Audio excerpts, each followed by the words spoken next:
누가복음 2장 1절부터 20절 말씀 봉독합니다. 그때 가이사 아구스도가 영을 내려 천하로 다 호적하라 하였으니 호적은 구레네와 수리아 총독이 되었을 때에 처음 한 것이라. 모든 사람이 호적하러 각각 고향으로 돌아가며 요셉도 다윗의 집 족속이므로 갈릴리 나사렛 동네에서 유대를 향하여 베들레헴이라 하는 다윗의 동네로 그 약혼한 마리아와 함께 호적하러 올라가니 마리아가 이미 잉태하였더라.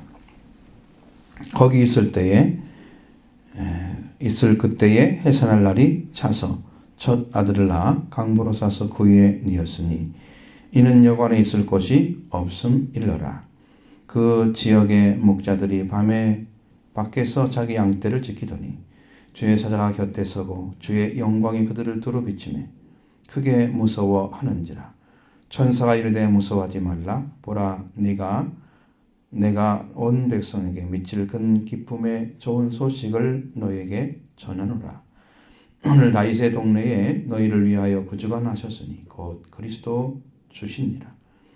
너희가 가서 광보에 쌓여 그에 누워 있는 아기를 보리니 이것이 너희에게 표적이니라 하더니 호련히 수많은 천군과 천사들이 함께 하나님을 찬송하여 이르되 지극히 높은 곳에서는 하나님께 영광이요 땅에서는 하나님이 기뻐하신 사람들 중에 평화로다 하니라. 천사들이 떠나 하늘로 올라가니 목자가 서로 말하되 이제 베들레헴으로 가서 주께서 우리에게 알리신 바 이 이루신 일을 보자 하고 빨리 가서 마리아와 요셉과 그 위에 누인 아기를 찾아서 보고 천사가 자기들에게 이 아기에 대하여 말한 것을 전하니 듣는 자가 다 목자들이 그들에게 말한 것을 놀랍게 여기되 마리아는 이 모든 말을 마음에 새기어 생각하니라. 목자들은 자기에게 이르던 바와 같이 듣고 본 모든 것으로 인하여 하나님께 영광을 돌리고 찬송하며 돌아가니라. 아멘.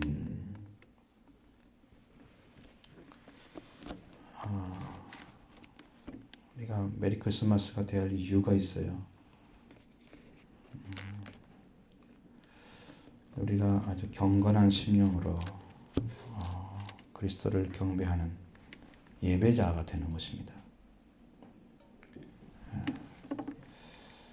이제 주님이 오셔서 여러분에게 그러한 은총을 주셨기 때문에 우리 같은 자리에 서서 메리 크리스마스를 해야 돼요. 한번 같이 여러분도 해보시죠. 여러분 뒤에 있는 사람, 옆에 있는 사람 같이 향해서 같이 하겠습니다. 메리 크리스마스. 옆에 있는 사람도 해야 돼요. 옆에 있는 사람도. 여기 옆에 있는 동네 사람도 지역을 초월해서 메리 크리스마스가 되어야 됩니다. 모든 사람들이 그리스도를 정말 경배하는 자만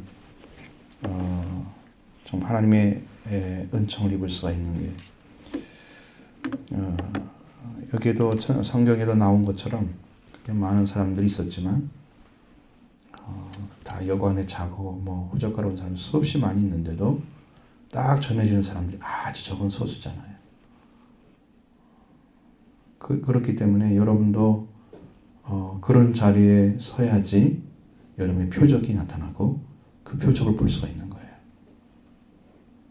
똑같이 사람들이 편안한 가운데서 아무런 소망도 없이 살아가는 사람들이 아니고 밖에서 양을 치면서 그 고생하면서 살아가는 그 사람에게 하나님의 복음이 내려온다는 거죠. 오늘 그걸 생각하면 우리들이 살고 있는 이 세상에 어떤 사람이 그리스도를 영접할 수 있는 사람인가, 표적을 볼 수 있는 사람인가, 그게 나타납니다. 성경 가운데 수없이 많은 부분에서 꼭 가난한 자에게 복음이 전파된다 이런 얘기를 해요. 왜 그렇게 썼을까? 왜 하필이면 가난한 자일까? 근데 이 목자들도 가난한 자에 속한 사람들입니다. 아주 비천하고 가난한 자들이에요. 그들에게 말씀이 가는 거예요. 그들에게 복음이 전해지고 그들이 구원을 받는 거예요. 이 땅에는 마옥강 같은 그런 자리에 있는 사람들이나 혹은 목자와 같이 비천하고 멸시받는 자리에 있는 사람들, 그런 자리에 있지만 소망을 잃지 않고 살아가는 그 사람들에게 그리스도가 찾아오시는 거예요. 여관에 가는 게 아니고 화려한 곳에 있는 게 아니고 마구간에 오신다는 거죠. 그 예수님이 여러분에게 나타나야 되는 거지. 그럼 우리가 마구간이 되어주는 거죠. 근데 우리는 사실 영적으로 보면 수없이 많은 분에서 마구간 같은 요소를 가지고 있는 참 부족한 자들입니다. 성경은 여러분이 읽을 수가 있는 것처럼 항상 동일한 말씀을 그대로 기록하고 있잖아요. 다른 걸 더 기록하지 않잖아요. 소편이 나오고 그러면 그걸 좀 소개를 해주면 좋은데 소편이 없고 아무것도 없습니다. 이 말씀 안에 다 들어있다. 그래서 이 말씀을 듣는데 하나님께서 더 은혜를 주실 줄로 믿습니다. 먼저 그리스도 예수님이 언제 어디서 나타나실 것에 대한 기록이 1절부터 5절의 말씀에 기록되어져 있는 것입니다. 같이 보십니다. 그때 가이사 아구스토가 영을 내려 천하로 다 호적하라 하였으니 이 호적은 구레누가 수리아 총독되었을 때에 처음 한 것이라. 모든 사람이 호적하러 각각 고향으로 돌아가매 요셉도 다윗의 집 족속이므로 갈릴리 나사렛 동네에서 유대를 향하여 베들레헴이라 하는 다윗의 동네로 그 약혼한 마리아와 함께 호적하러 올라가니 마리아가 이미 잉태하였더라. 자, 가이사 아구스토가 영을 내려 천하로 다 호적하라 이렇게 말씀하시죠. 그런데 이제 그때 구레뇨가 수리아 총독되었을 때 처음 한 것이다 이렇게 얘기했습니다. 예수님이 태어나신 때 시기를 가르쳐 주는 거예요. 태어난 시기. 여러분 가이사르는 시저잖아요. 영어로 말하면 카이사르라고 읽고. 근데 이 사람이 카이사르라는 말은 원래는 이제 초대 황제 로마의 초대 황제였던 율리우스 카이사르 옥타비아누스라는 사람. 이 사람이 원로원이 준 칭호에 속한 것입니다. 그래서 황제가 되어지면 모든 사람들을 카이사르라고 불렀습니다. 그리고 이제 거기에다가 아우구스투스란 말을 더 붙여놓으면 존엄자란 말이에요. 순경할 만한, 숭배하고 경배할 만한 자다. 그렇게 이름을 굉장히 높여가지고 카이사르 아구투스 이름을 붙여주자. 그러면 엄청난 사람이 되는 거예요. 이런 형태로 만들어진 용어가 그 사람은 굉장히 유명한 사람, 첫 번째 사람인데 이 사람은 군인입니다. 정치가이고 그리고 치적이 아주 큰 사람입니다. 로마 제국을 잘 통치해서 팍스 로마나라는 그런 별명을 얻었습니다. 팍스 로마의 평화를 확립한 사람. 근데 이 황제가 누가복음에 예수님께 탄생할 무렵에 이제 세금을 징수를 위해서 호적을 하게 만드는 거예요. 인구조사를 하는 것입니다. 그렇게 해서 인구조사를 명령했던 황제가 바로 이 황제죠. 옥타비아누스. 이 황제가 바로 이제 이 명령을 내렸는데 왜 그렇게 명령을 내렸냐면 그 전에 인구조사를 해서 호적하라고 한 이유가 로마에 속한 속한 그 나라들 점점 나라가 많아지니까 이 사람들이 인구조사를 하는 것은 한 이유는 아주 무질서하게 살아가니까. 그래서 이제 세금을 거둘 수가 없는 거예요. 나라가 돌아가려면 세금이 필요하잖아요. 그래서 인구조사를 하도록 세금 징수를 목적으로 한 것입니다. 이것은 호적하라는 목적이 바로 그거예요. 그럼 자기가 태어난 고향으로 가야 되거든요. 다 이동에 살고 있잖아요. 많은 부분이.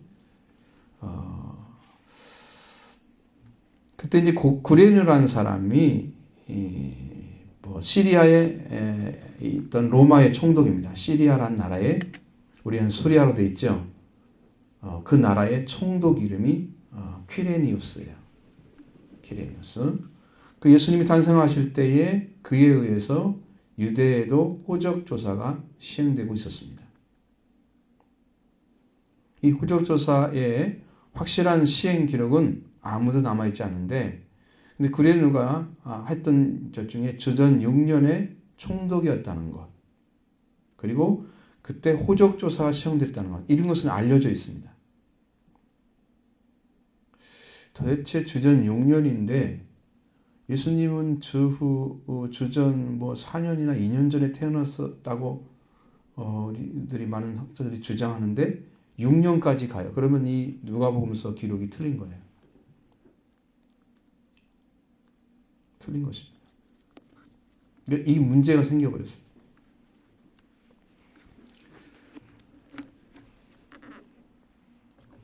근데 이 호적조사를 몇 년 주기로 하느냐 그러면은 14년을 주기로 합니다. 14년을. 그래서 시리아에서는 아고스투스의 제1년, 그러니까 주전 23년입니다. 시작해서 14년마다 행해지는 주기적으로 호구조사 제도가 있었습니다. 그럼 주전 8년에 시리아에서 호적조사가 시행되어야 맞는데 유대에서는 왜 그러냐면은 그 국정유에서 주전 6년경에 늦은 여름에 실시되었습니다. 그럼 주전 7년부터 4년 사이에는 그 바루스라는 사람이 시리아의 총독이 됐어요. 장악하고 있었고, 그리고 퀴레니우스란 그 사람, 아까 말씀드린 구리에뇨, 이 사람은 주전 6년부터 4년경에는 호므나 덴서스라는 쪽을 정복하라고 아고스투스가 명령을 내렸어요. 그래서 이 사람이 그 책임 총독으로 갔기 때문에 군대와 외교를 지휘하고 있었습니다. 그래서 이 키레니우스가 돌아와야만이 되기 때문에 이 연수가 늦어진 거예요. 8년에 할 것을 6년으로 늦어진 거예요. 그 주전 6년에 시작됐습니다. 이 호적조사는 유대인의 혐의를 벗기 위해서 유대인들도 그렇게 다른 나라처럼 그래서 섞여 살고 이러다 보니까 유대인의 특색을 띤 그런 부족들, 그런 시족들을 떼면서 행해지니까 거기에는 반란이 일어나거나 이런 일은 전혀 없었습니다. 소동하는 일이 없었습니다. 제가 2년 전에 여러분에게 말씀드렸던 내용 중에 마태복음 2장에서 동방박사가 방문한 그때 기록을 말씀드릴 때 그때 예수님의 탄생에 대해서 정확한 기록은 주전 6년이다 말씀드렸죠. 그렇습니다. 그리고 앞에서 여러분이 이제 늦은 여름에 했다고 그랬는데 이스라엘의 여름의 절정은 3월과 4월입니다. 그러니까 늦은 여름이란 5월 달이죠. 그래서 5월이 나왔습니다. 그리고 고레고리안 역으로는 우리가 5월 14일이다. 양력으로. 그날이 예수님이 탄생한 날입니다. 그러니까 그때 지금 여기 기록하고 역사적 기록을 쭉 연결해서 쭉 가져오다 보니까 이게 맞았어요. 예수님의 탄생한 날이 그날입니다. 5월 14일. 이 호적하는 때요는 정확하게 맞는 시기였다는 걸, 이 성경의 기록이 틀리지 않았다는 것을 증명할 수 있는 거예요. 근데 요셉의 다윗의 집 족속이기 때문에 갈릴리 나사렛 동네에서부터 유대를 향해서 베들레헴이란 다윗의 동네로, 다윗의 족속이니까 다윗이 살았던 동네로 그 약혼한 마리아와 함께 호적하러 올라옵니다. 그 마리아는 이미 잉태되었더라. 여러분 참 얼마나 힘든 짓인지 아시겠죠? 잉태한 몸을 이끌고 호적을 하러 갑니다.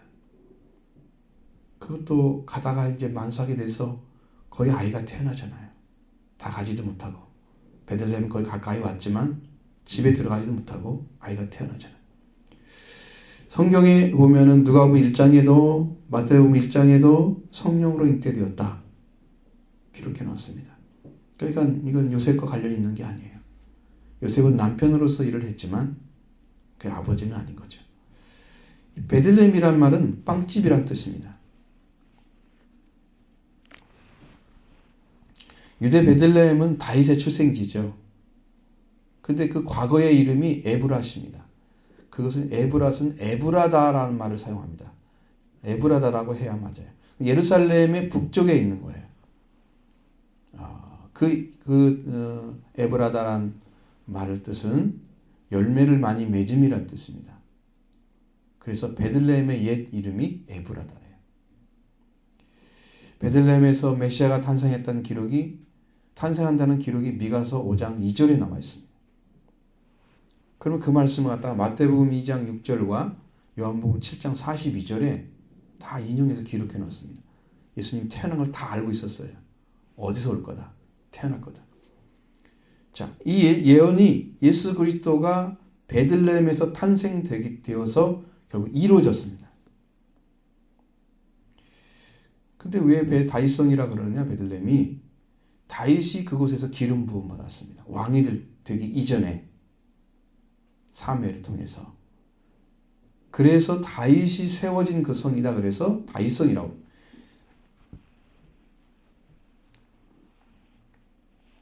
베들레헴이란 빵집이란 뜻은 베들레헴 지명이 에브라다에서 왔다 그랬죠. 열매를 많이 맺음이라는 뜻에서 이제는 빵집으로 바뀌었습니다. 이게 무슨 의미인지 아시겠죠? 이들이 열매를 많이 맺는다는 것은 그때는 베들레헴에 밀이 나는 지역이에요. 그러니까 그 열매를 가지고 뭘 만들어요? 밀로 빵을 만드는 거예요. 그러니까 많이 생산되는 거 그거 밀만 가지고 있는 게 아니고 빵집이 되어야 그걸 먹을 수가 있잖아요. 그러니까 예수 그리스도는 바로 빵집의 빵이 되시는 거죠. 영적인 빵이 되는 거예요. 베들레헴에 태어나신 이유가 바로 그거죠. 빵을 만들어야 돼요. 세상에 이것이 복음이다 이렇게 해가지고 여러분이 가르쳐 주는 게 목적이 아니에요. 여러분이 실제로 먹고 마셔야 그게 나의 구조가 되시는 거예요. 내 빵이 되어줘야 돼요. 그리스도가. 세상에 생명의 빵으로 예수님이 오셔서 생명을 전하는, 세상에 생명을 살리는 그 복음을 전하는 그 시작점으로 예수님 태어나신 곳이 베들레헴이었다. 엄청난 영적 의미가 그 속에 들어있습니다. 참된 왕이라고 하면 백성의 빵의 문제를 해결해 줘야 됩니다. 영적인 빵의 문제를 해결해 줘야 진짜 영원한 왕입니다. 예수님의 생명과 말씀과 그의 생명의 음료, 그것을 자신을 깨뜨려서 세상 사람들에게 줌으로써 인류에게 빵의 문제를 해결해 주신 분이 예수 그리스도예요. 그래서 베들레헴은 약속의 땅입니다. 그곳에 예수님이 태어나신 거예요. 마리아는 성령으로 잉태되었고 만삭의 몸을 이끌고 갈릴리 나사렛으로부터 이제 베들레헴으로 떠난 것입니다. 이것은 절대 우연의 일치가 아닙니다. 베들레헴에서 태어난다는 약속의 말씀이 이루어지기 위해서 인구조사가 필요했다는 거예요. 때에 맞춰서. 카이사르 아우구스투스가 칙령을 내려서 호적하게 만들잖아요. 그것 때문에 베들레헴으로 가야만 하는 요셉과 마리아. 그 한 가지도 하나님의 섭리 가운데서 지금 운영되고 있다는 걸 아십니다. 하나님이 그 가운데 개입하셔서 하고 있는 거예요. 자, 그런데 해산의 날이 찼습니다. 한번 보시죠. 6절로 7절 같이 보십니다. 거기 있을 그때에 해산의 날이 차서 첫 아들을 낳아 강보로 싸서 그 위에 뉘었으니 이는 여관에 있을 곳이 없음이로라. 자, 여러분 해산의 날이 찼다고 하는 이 부분 잘 보시면 거기에서 아이를 태어날 정도였던 위기는 없었던 것 같은데 그 전에는 뭐 거기 와가지고 해산의 날이 찼다. 그러니까 이제 해산할 시간이 되어 갔다는 얘기죠. 요셉과 마리아가 나귀를 타고 왔다고 하더라도 얼마나 힘들겠어요. 만삭의 몸이라면 힘들지 않겠어요? 만삭의 몸으로 길을 떠나야 가야 하기 때문에 빨리 갈 수도 없었을 것입니다. 다른 사람보다. 그래서 다른 사람들은 빨리 도착해서 여관에 들어갔는데 가서 휴식을 하고 있는데 여관도 잡을 수가 없어서 그들은 그 몸을 이끌고 마구간에 들어가게 되는 거예요. 이 다 고난을 통해서 이루어지는 일이에요. 예수님이 오시는 것도 아마 이러한 상황을 맞이하리라고는 요셉과 마리아는 상상도 못했을 것입니다. 예수님이 첫 아들로 태어나셨죠. 마리아가 처녀의 몸을 약혼한 요셉과 상관없이 얻은 아들임을 보여주는데 첫 아들을 낳아 강부로서 구유에 뉘었다 그랬습니다. 아마 당시가 여름이었기 때문에 가능했을 것입니다. 추워서 진짜 이 겨울에 태어났는데 그랬더라 문제가 될 수 있겠죠. 물론 우리와 기후가 다르기 때문에 뭐 이런 때라고 해서 추운 날씨는 아니에요. 거기가 우기라고 해서 결코 추운 날은 아니에요. 만약에 우리나라처럼 이런 12월에 태어나서 구유에 누였다면 참 이 아이는 어떻게 살았을까요? 말도 못하겠죠. 그런 상황은 아닌 것이죠. 구유에 누셨습니다. 말이나 소나 그 먹이를 담는 나무나 석재통이 구유입니다.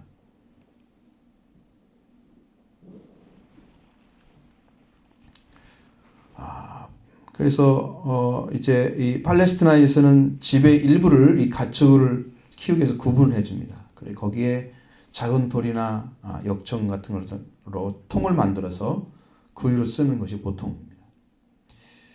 자, 근데 이런 그 먹이통에 예수님이 뉘어져 있습니다. 자, 여러분 하나님의 아들이 왜 거기에 있을까요? 수없이 많은 방식으로 하나님께서 능력이 없으셔서 못할 일은 없을 것이고 또 그렇게 안 하셔도 능히 태어나게 하실 수 있는 하나님이신데 왜 하필이면 마구간에서 아이가 태어나서 그 아이를 누울 데가 없어서 그에 누였느냐는 거죠. 이것은 예수 그리스도는 낮아진 자리에 오셨다는 사실을 보여주는 것입니다. 아주 낮은 곳에 오셨다는 걸 알려주는 것입니다. 자, 오늘 우리도 예수님이 오실 수 있는 곳은 어디냐? 그러면 가장 낮은 곳입니다. 여러분이 구원이 필요한 곳, 다른 사람이 도움이 필요한 곳, 다른 사람이 도움 없이는 살 수가 없는 자가 되는, 그래서 가난한 자가 되는 그곳에 메시아가 태어납니다. 이건 은혜의 사건입니다. 그에 누이신 예수님, 그분은 하나님의 아들이셔. 그리스도는 태어날 때부터 복종하는 자리에 쓰셨습니다. 가장 낮은 자리에 쓰신 것이죠. 근데 이런 하나님의 아들이 태어난 그곳, 그 하나님의 아들이 있는 곳에는 하나님이 계시고 성령도가 계시는 하나님의 나라와 하나님의 보좌가 펼쳐지는 곳입니다. 거기서 하나님 나라가 세워지는 세상에 임하여 오시는 그 자리가 그 시작이 바로 마구간이었다. 예수님이 아기로 태어나심으로써 하나님 나라가 이 땅에 임하기 시작했습니다. 이 아기를 여관같이 사람이 묵는 곳에 뉘신 것이 아니고 말이나 소나 여물을 먹거나 물을 마시는 그곳에 두셨습니다. 그분은 하나님이 참 큰 기쁨, 좋은 소식을 보내신 그리스도 주님이셨습니다. 하나님은 짐승과 같이 하나님을 알지 못하고 어리석고 깨달음이 없는 우리를 구원하시려고 보여주신 사랑의 모습입니다. 하나님이 임재하는 거룩한 땅입니다. 그곳이. 그곳에 하나님 나라가 세워졌습니다. 삼일째 하나님의 보좌가 그곳에 임재했다. 저는 분명히 하나님께서 2012년에 찾아오신 거 봤습니다. 지금도 확신할 수 있는 것은 주일 예배를 마치고 딱 내가 내려가서 갔는데 하나님 나라가 하나님이 보좌가 임하였다는 것을 확신을 딱 주시면서 임재하시는 영적으로 와요. 이게 확실하게 오셨어요. 보좌가 이루어져요. 이 땅에 낮고 천한 곳에 주님이 찾아오시는 거죠. 아주 나를 내려놓고 가장 낮은 자리에 선 그 사람들을 향해서 찾아오시는 거예요. 주님은 바로 그곳에 임재하셨습니다. 여러분 그곳에 동방박사도 다녀갔습니다. 보배압을 열어서 그들의 보물을 다 드렸습니다. 황과 유황 모약을 드렸습니다. 하나님 그의 목자를 보내셨어요. 동방바선 하나님의 인도하심을 받아서 유대인의 왕을 찾은 사람들이었어요. 그때는 별이 있지만 지금은 그 별이 말씀을 가리키는 것입니다. 하나님의 말씀을 따라서 가고 멈추고 가다가 결국은 아기 예수 나신 곳에 멈추는 거예요. 그리고 그를 만나서 경배하는 자리에 서는 거예요. 그게 믿음의 길로 찾아가는 거예요. 그리스도를 만나는 길이 있다는 것을 보여주는 거예요. 그러면 이 표적을 보여주신 이유가 무엇 때문일까요? 그 목자는 가장 비천한 자들이었습니다. 18절로 12절 봅니다. 그 지역의 목자들이 밤에 밖에서 자기 양떼를 지키더니 주의 사자가 곁에 서고 주의 영광이 그들을 두루 비추매 크게 무서워하는지라. 천사가 이르되 무서워하지 말라. 보라, 내가 온 백성에게 미칠 큰 기쁨의 좋은 소식을 너에게 전하노라. 오늘 다윗의 동네에 너희를 위하여 구주가 나셨으니 곧 그리스도 주시니라. 너희가 가서 강보에 쌓여 그 위에 누워 있는 아기를 보리니 이것이 너희에게 표적이니라 하더니. 자, 주의 사자의 큰 기쁨의 좋은 소식을 전해 들은 사람들은 밖에서 밤에 양을 치는 목자들이었다. 그들은 들에 사는 들사람들이었습니다. 거의 집에 못 들어가요. 당시 유대 사회에서는 여러 가지 직업들 중에서 목자가 되는 것은 아주 천시되었습니다. 아주 천시되었습니다. 그래서 그 사람들을 향해서 사람들이 손가락질하는 것입니다. 저 사람은 믿을 수가 없는 사람들이야. 목자들을 향해서 하는 말이에요. 그렇게 생각할 정도로 비천한 사람들이고 멸시받는 사람들이에요. 목자들이 하고 있는 일은 양은 이대 사회에서 많이 필요하죠. 왜? 제사를 드려야 되기 때문에. 그런데 그 목자 일을 하는 사람은 아주 부정한 자로 간주했어요. 규례에 의해서 나와 있어요. 인간 취급받지 못하는 자들, 그들을 향해서 복음이 전해지는 거예요. 그들을 향해서. 성경이 여러 번에 걸쳐서 가난한 자에게 아름다운 소식을 전해주고 가난한 자에게 복음을 전한다는 말씀이 기록되어져 있습니다. 이사야 61장 1절, 마태복음 11장 5절, 누가복음 4장 18절, 누가복음 7장 22절. 이 말씀에 항상 그렇게 나와 있어요. 가난한 자에게 아름다운 소식을 전하게 하시려고 내게 성령을 부으셨다. 가난한 자를 찾아서 전하는 거예요. 복음. 부자들을 향해서 가는 것이 아닙니다. 여관에 누워있는 사람들이 듣는 게 아니에요. 들에서 양을 치는 가난한 자들. 거처도 없이 그저 임시가옥 지어놓고 살아가는 멸시받는 사람들. 그들이 복음을 듣는 거예요. 여러분이 목자가 되어주지 않으면 그 음성이 들려오지 않는다는 거예요. 여러분이 그 자리에 서주지 않으면 이 복음을 들을 리가 없습니다. 우리는 우리의 목적과 우리의 뜻을 위해 살아가지만 하나님이 원하시는 것은 하나님의 복음을 위해서 희생하고 고생하는 사람들이 필요한 거예요. 목자와 같이 그 막힌 일을 감당하기 위해서 그 사람들은 밤을 거의 새는 경향이 있습니다. 그 잠을 거의 못 자는 사람들이에요. 그렇게 고생하면서 일을 하는 거예요. 비천한 자들, 가난한 자들. 성경에서 가난한 자들의 복음을 전하는 것, 더불어 가난한 자들은 복이 있는 자들로 나타나고 있습니다.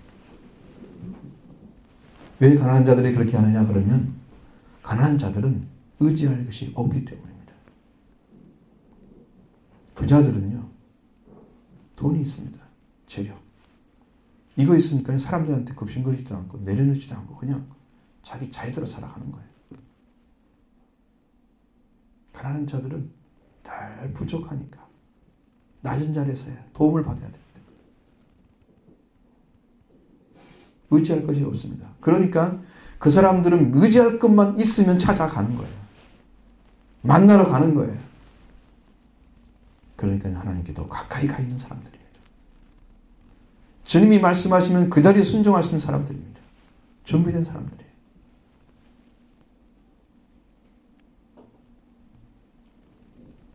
우리가 성경에 찾아보니까 가난한 자에 대한 어떻게 써있냐면 다른 사람이 도움 없이는 살아갈 수 없는 자라고 나와 있습니다.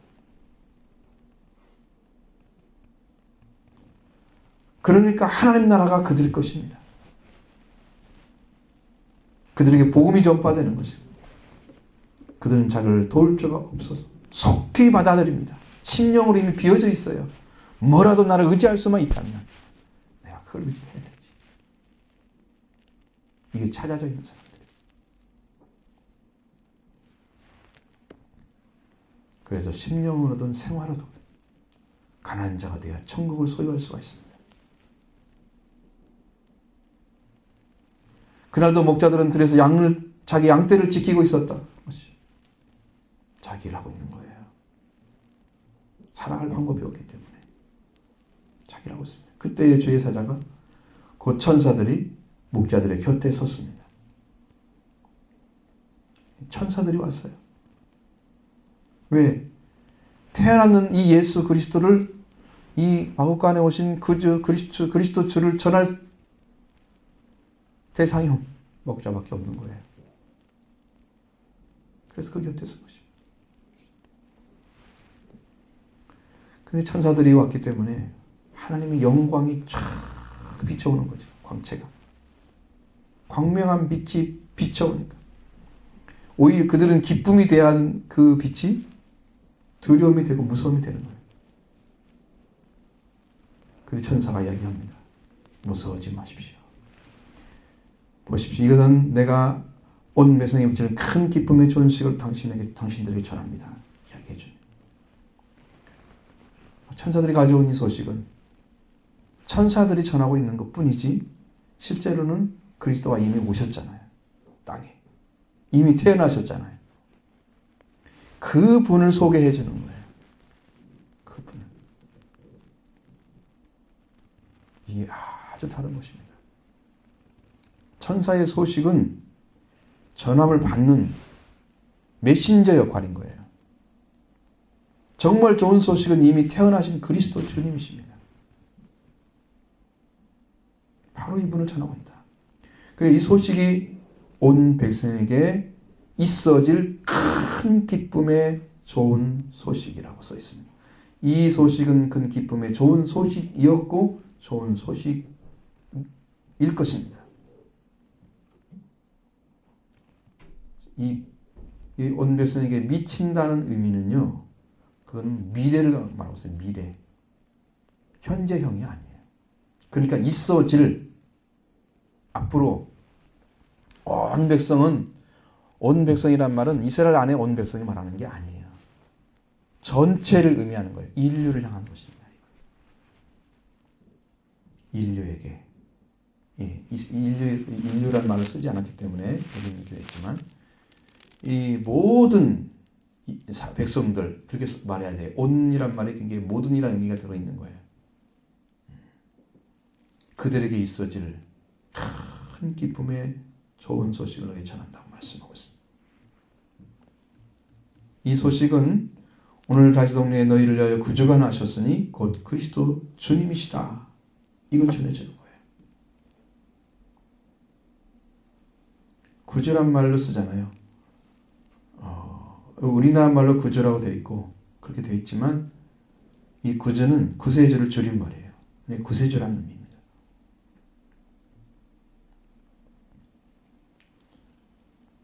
구세주는 온 백성에게 있게 될 큰 기쁨의 좋은 소식입니다. 그분은 그리스도이시고 주님이셨습니다.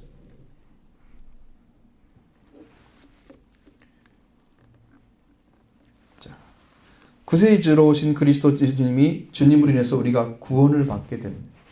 그리스도 때문에 우리가 가장 귀중한 생명을 다시 찾게 되는 그래서 살았습니다.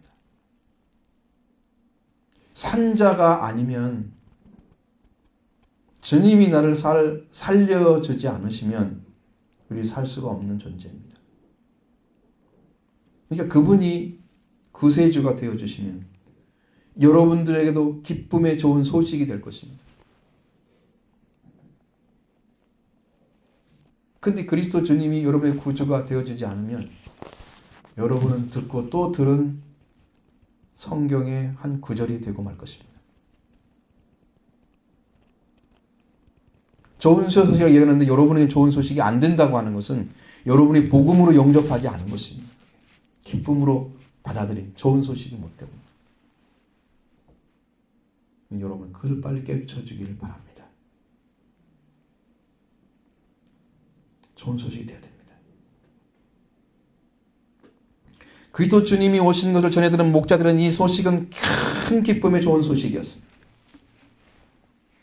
그리스도 주님이 나온 곳은 다윗의 동네입니다.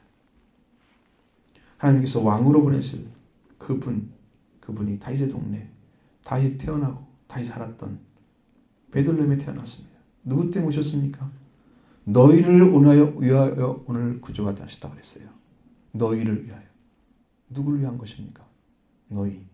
구원받을 대상을 향해서 말씀하십니다. 예수님이 있으신 이유가 있기 때문에 오신 거예요. 너희를 위하여 구주가 나셨다고 그랬는데 그 그리스도 주님이 우리에게 바로 주님이 되기 위해서는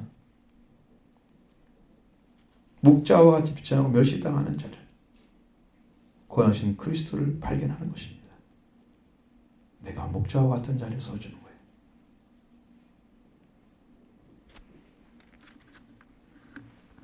그리스도는 인류를 구원하는 구속하는 데 있어서 예수님의 직능적인 측면입니다. 직능이란 말은 고역에 행하는 능력이나 역할을 말하는 거예요.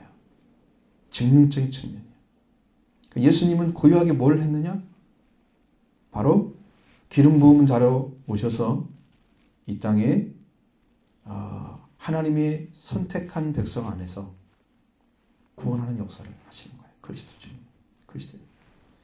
저는 여기에서는 주라고 나오지만 퀴리오스란 말을 사용하지만 실제로는 여호와 하나님을 가리키는 구약적인 의미에서 하나님의 명칭이에요.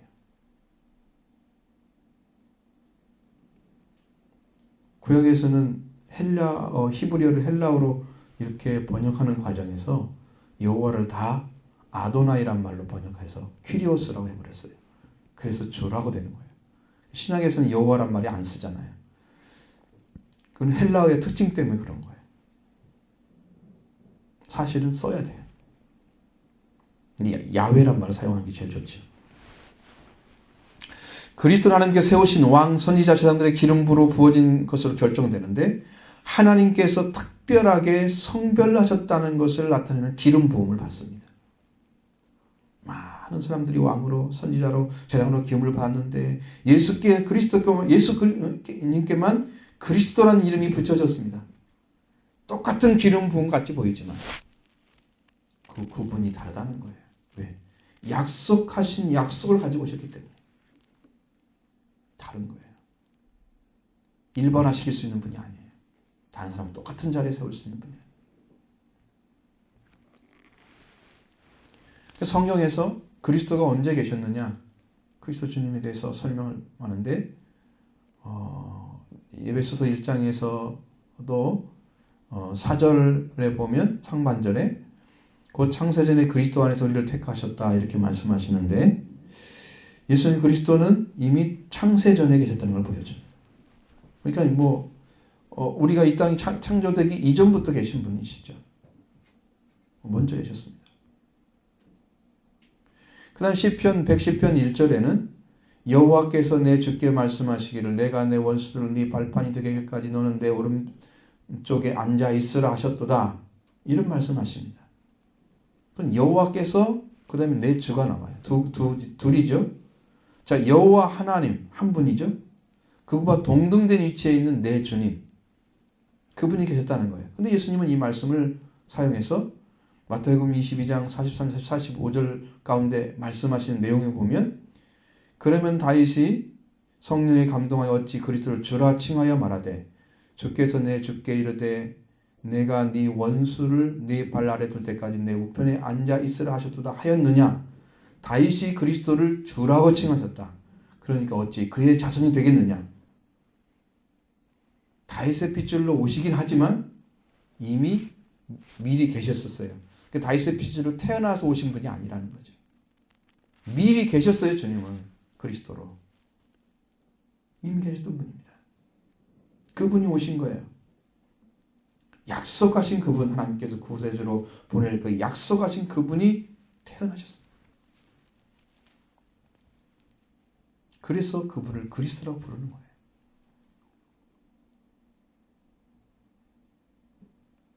그리스도는 이 땅에 오시기 전에 하나님 보좌에 계셨습니다.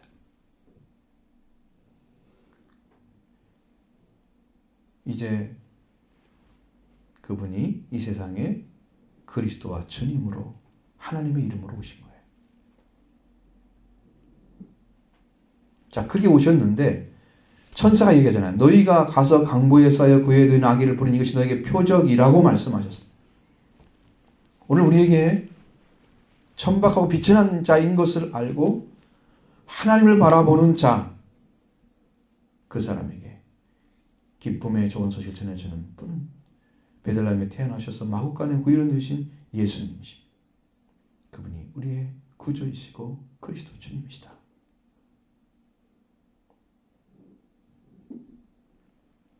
비천한 자리에 있는 줄 알기 때문에 찾아오신 거예요.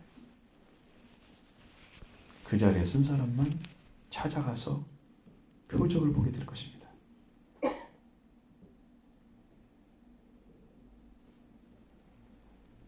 바로 이분이 우리에게 표적이 되셔야만 한다는 것입니다. 오늘 우리의 심령은 마구간 같은 것입니다. 온갖 거름떠며 말에 부유이 있는 것처럼 세상의 것들로 가득 차있는 우리의 심령, 보잘것없는 가난해할 심령에 뭘 그렇게 많이 집어넣어놨어요. 쓸모없는 것들. 진짜 보물은 없고 다 가짜로 채워진 마구간 같은 심령에 예수님 찾아오시는 거예요. 거기에 태어나시는 거예요. 왜? 잘나고 똑똑한 사람들은 세상의 것을 이미 채워놨습니다. 세상의 힘을 가지고 그를 의지하며 살아가는 사람들이죠. 그러나 마구간에 있는 세상에 의지할 게 없잖아요. 더러운 것밖에 없잖아요. 온갖 더러운 것들. 예수님이 그곳에 찾아오셔서 그곳에 구주로 태어나시. 오늘 여러분의 심령 안에 태어나는 것이 바로 그것입니다.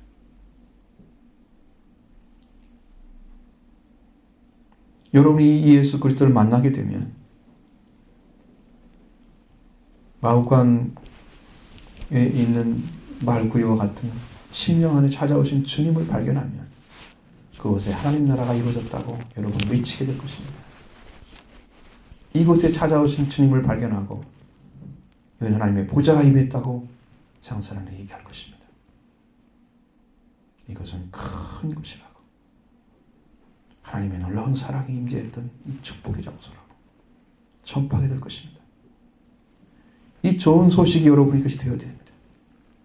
기쁨의 좋은 소식이 여러분이 해야 될 일이고 과연 우리의 심령에 오셔서 우리의 구주가 되시고 우리의 되어주신 그리스도가 바로 여기 계시노라고 증거해야 됩니다. 우리에서 우리는 약속의 땅 베들레헴에 있어야 됩니다. 더 나아가서 우리는 구유가 되어져야죠. 그곳에 그리스도가 오셔서 하나님 나라를 세우시고 그러면 하나님의 영광을 받으십니다. 그리고 영광을 받은 하나님 나라가 하나님의 보좌가 그렇게 세워집니다. 그래서 얼마나 높으신 분인가를 찬송하는 내용이 13절 14절에 나와 있습니다. 같이 보시죠. 호련히 수많은 천군이 그 천사들과 함께 하나님을 찬송하여 이르되 지극히 높은 곳에서는 하나님께 영광이요 땅에서는 하나님이 기뻐하신 사람들 중에 평화로다 하니라. 하나님 나라가 세워진 그곳에는 수많은 성군과 천사들이 함께 와서 찬양을 했다 그랬습니다. 여러분 아기로 태어나신 그리스도 예수님은 베들레헴 마구간에 구유에 누워져 있습니다. 그 예수님 아기로 태어나서 그 작은 몸이 구유에 누워 있는 그곳에 아기를 낳은 부모의 심정 어떻겠습니까? 그런데 불구하고 하나님은 천군과 천사를 보내서 큰 빛을 비추시면서 찬양을 하는 거예요. 지극히 높으신 이의 아들이라 그리스도께 천대받는 목자들에게 이 복음을 전해주고 있습니다. 우리는 여기에 규정한 찌를 발견합니다. 온 백성, 모든 백성이죠. 모든 생명이신 예수 그리스도. 가난한 자, 비천한 자에게 전해진다는 사실을 또 보여줍니다. 이 귀한 소식 안에 있는 자들이 아니라 들에 살고 있는 양을 치는 목자들이었다. 호련히 나타난 천군과 천사들은 지극히 높은 하나님께 영광이라고 찬양합니다. 베들레헴의 마구간에 그 위에 누이신 아기 예수님, 지극히 높으신 곳에 하나님께 영광이 되셨습니다. 여러분, 주님이 어디에 계시든지 그분이 계신 곳에는 하나님의 영광이 나타납니다. 하나님이 그분을 통해서 영광을 받으시는 거예요. 그러니까 여러분 심령에 모셔드려서 그와 같은 우리 심령에 모셔주셔서 여러분이 그분이 구조가 되어주시는 건 큰 축복입니다. 왜? 하나님 영광을 받으시는 거예요. 그 아기가 태어나서 하나님 영광 받으시는 거예요. 그 아기로 오신 예수님, 그분이 하나님께 영광이 되셨습니다. 그 예수님은 하나님의 영광을 위해서 오셨고 하나님께 영광을 돌리셨고 또 돌리실 분입니다. 계속해서 절대로 하나님의 영광을 가리는 분이 아니에요. 또 아기로 오신 예수님, 그리스도 예수님이 땅에서 하나님이 기뻐하신 사람들 중에 평화가 되셨습니다. 그리스도 주님은 비천한 자리에 자기를 충성 살아가고 있는 목자들에게 평화가 되어서 오신 분이에요. 그들에게 전해지는 거예요. 그래서 우리가 목자가 되는 것이죠. 이 소식을 전해 들은 자들은 밖에서 양을 치는 목자들이었다. 찬양을 듣는 자들도 역시 들에서 양을 치던 목자들이었습니다. 이 목자들은 베들레헴으로 가서 주께서 알리신 소식을 알아보자 정말 달려가기 시작합니다. 15절, 19절 보시겠습니다. 천사들이 떠나 하늘로 올라가서 목자가 서로 말하되 이제 베들레헴으로 가서 주께서 우리에게 알리신 바 이 이루어진 일을 보고자. 자, 빨리 가서 마리아와 요셉과 그의 누인 아기를 찾아서 보고 천사가 자기들에게 이 아기에 대하여 말한 것을 전하니 있는 자가 다 목자들이 그들에게 하는 말을 놀랍게 여기되 마리아는 이 모든 일을 마음에 깊게 생각하니라. 목자들이 들었던 찬양, 목자들에게 전해졌던 그 기쁨의 좋은 소식, 이걸 들은 그들은 뜨거운 가슴을 가지고 희망이 넘쳤습니다. 그래서 정말 그것이 있는가 없는가 확인하러 가는 거예요. 그 주님께서 천사들 향해서 알려주시는 소식을 확인하러 달려가고 있습니다. 참으로 가슴이 벅차고 기쁨이 넘치며 얼마나 큰 감격을 가지고 달리겠습니까? 그의 누인 아기가 바로 그리스도 주님을 전해들은 그것이 표적이라고 하신 말씀, 목자들의 심령에 차고 넘쳤습니다. 나는 우리 성도들 심령에도 이 표적을 보게 되기를 바랍니다. 여러분들이 봐야 할 표적이 바로 이거예요. 목자들은 빨리 달려가서 요셉과 마리아와 그의 누인 아기를 보았습니다. 이 사실을 믿지 않을 수 없는 넘치는 축복을 목자들은 받은 것입니다. 천사들이 전해준 소식을 또 요셉과 마리아에게도 전해주었습니다. 듣는 자들이 그들에게 하는 말을 듣고 놀랍게 여겼다. 이들의 말을 듣고 놀란 소식으로 끝나면 소문이 되는 거예요. 아, 그랬다더라. 아, 놀라운 일이었어. 그걸로 끝나면 그것이 소망이 되지 못합니다. 야, 어느 교회 가니까 뭐 이런 얘기 하는데, 아, 이거 놀랐어. 그 자기가 들은 소식은 까마득히 잃어버리고 말씀을 살아가지 않는다면 그건 자기에게 아무 영향력이 없는 거예요. 말씀이 아닌 거예요. 그것은 하나의 소식에 불과하고 소문에 불과하십니다. 진짜가 되어야 되는데 그냥 뜬 소문으로 끝나면 안 되죠. 놀랍게 여기면 뭐합니까? 삶으로 이어지지 않는데. 그런데 마리아는 이 모든 말을 마음에 새기어 생각했다고 말씀하십니다. 아주 깊숙이 마음에 간직해서 생각을 했다는 거예요. 잃어버리지 않기 위해서. 마음에 두고 이것은 절대로 잃어버리지 않아야 할 소식이다. 이것을 마음에 간직한 것입니다.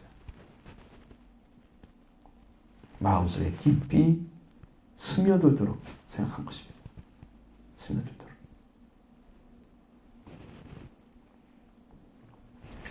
그래서 마리아는 이 아기에 대해서 그의 신분과 사명을 더 깊이 거듭해서 간직하며 생각했을 것입니다.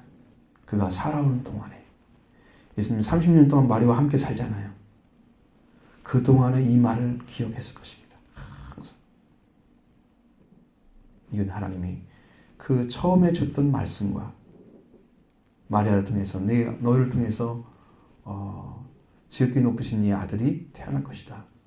그 이름을 예수라 하라. 이런 소식을 들었던 말씀과 지금 태어났을 때 소식을 들은 것, 그런 것들이 합쳐져서 마리아의 신앙이 된 거예요. 이분은 하나님 보내신 자야. 내가 함부로 할 수 있는 분이 아니야. 분명하게 자리를 찾는 거죠, 자기가. 그래야 하나님의 아들로 살도록 인도하는 거죠.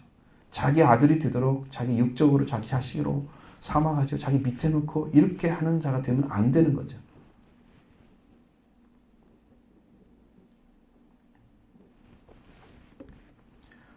자, 그래서 마음에 간직해서 깊이 생각하는 것이죠.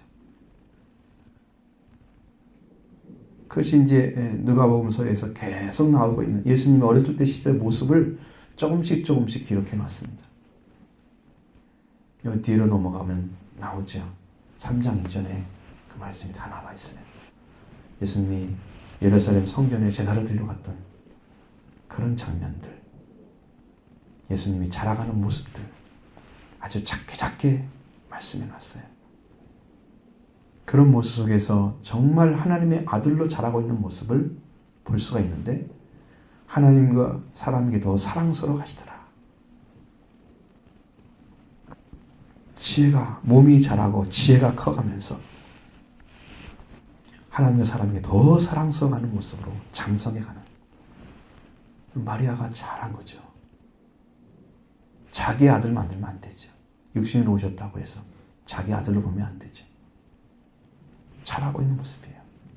그러니까 이 말씀이 그 심령아운에는 항상 자리를 잡고 있었습니다. 그래서 올바로 키워줄 수가 있던 것이죠. 그 다음에 목자들이 찬송하며 돌아갑니다. 20절 같이 봅니다. 목자들이 자기들에게 이르던 바와 같이 듣고 본 그 모든 것으로 인하여 하나님께 영광을 돌리며 찬송하며 돌아가니라.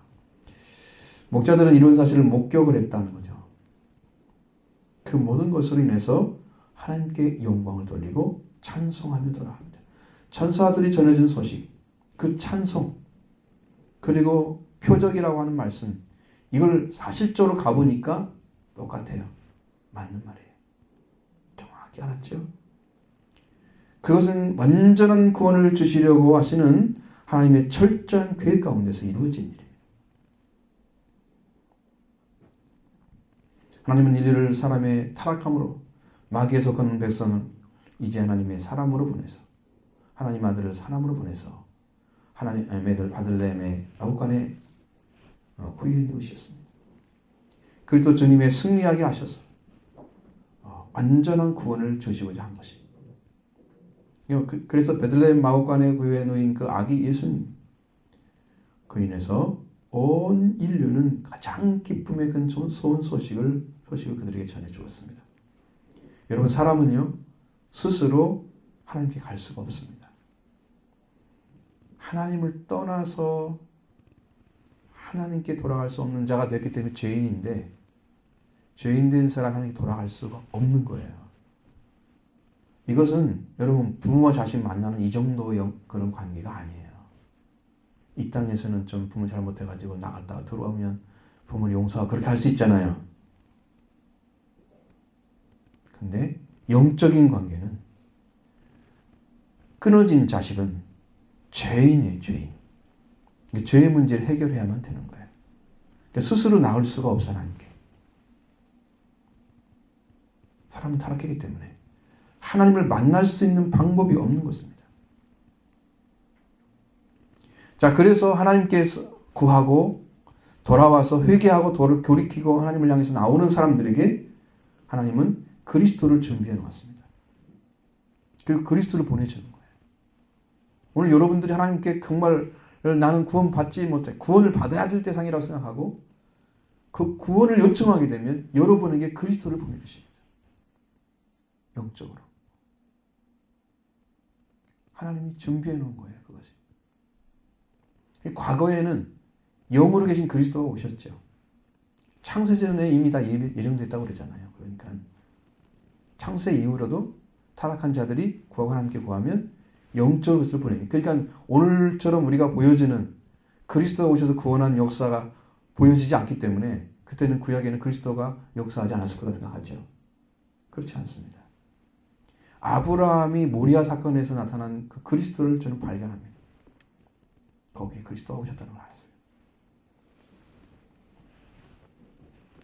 통회하고 돌아와서 하나님의 은혜를 구하는 자들에게 그리스도를 준비하시고 성령으로 마리아의 몸에 태어나서 아브라함과 다윗의 자손으로 이 땅에 오신 성령께서 오신 예수 그리스도가 오시는 거예요. 그들 가운데.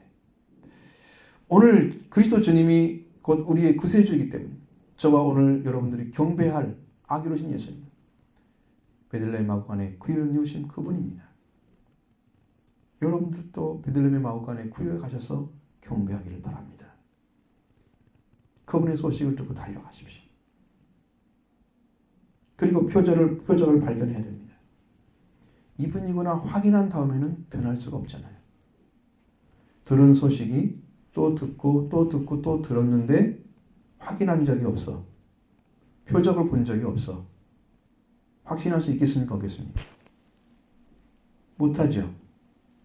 백문이 불여일견이잖아요. 여러분이 아무리 들어도 그것을 확인하는 순간에 여러분은 확신이 탁 찰 것입니다. 표적을 보다 것입니다. 그리스도 주님 찾아가셔서 마구간 구유에 놓이신 그분을 만나는 순간에 여러분은 기쁨과 찬양으로 가득 찰 것입니다. 영적인 충만이 오죠. 하나님을 찬송하며 돌아가니라 얼마나 좋았겠습니까? 과연 그들이 찬송가를 알지는 모르지만 그것은 하나님을 높이며 갔다고 하는 그런 얘기죠. 심령이 차오르는 기쁨 때문에 그 감격 때문에 여러분 저절로 콧노래가 나오잖아요. 이 확인하지 않는 그분을 직접 만나지 않는 이런 신앙 때문에 여러분 신앙이 흔들린다고 하는 걸 아셔야 돼요. 표적인이라 그러면 가서 보셔야 되죠. 찾아서 만나셔야 돼요. 그래야 여러분의 신앙이 완전하게 서요.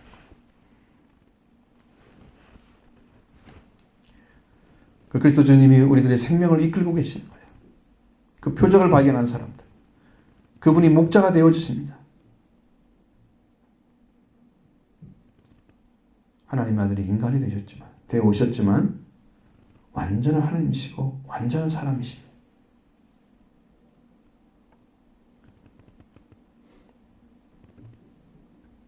사실 예수님이 전한 복음만 듣고도 예수님이 돌아가시지 않아도 그곳에 있는 사람도 다 믿을 수가 있어요. 근데 예수님이 지금까지 살아계시면서 땅에 살아가시면서 복음을 전했다고 해도 다 못 전했을 것입니다. 수많은 사람들이 죽고 돌아다니는데 한 사람 한 사람을 찾아가서 그러니까 지금은 성령으로 오셔서 여러분에게 말씀해 주시고 이 말씀을 믿고 의지할 때 성령 오셔서 여러분을 마구간에 데려가십니다. 바로 이 사람이야. 네가 그리스도 예수야. 네가 믿어. 구주야 너희. 성령이 확인시켜주고 확증을 딱 주시면 여러분이 목격자가 되는 거예요. 표적을 본 것입니다. 오늘날은 만나십시오. 꼭 확인해야 됩니다.